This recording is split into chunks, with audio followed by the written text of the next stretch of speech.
সাধুৰ লক্ষণ সম্পৰ্কত কৃষ্ণই কৈছে, স্বৰ্গ আৰু আমদেৱ সাধুৱে আৰাধনা নকৰে। সুখে দুখে কেৱল মোৰ গুণনাম নেৰে। একেমতো মাত্ৰ তুমি লৈক শৰণ, নকৰিবা ভয় মই কৰিছোঁ ৰক্ষণ।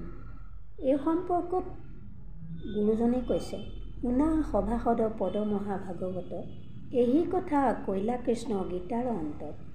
সৰ্বধৰ্ম এৰি এক শৰণ সাক্ষাৎ, সুদৃঢ় বিশ্বাসে সখী লৈক আমাত।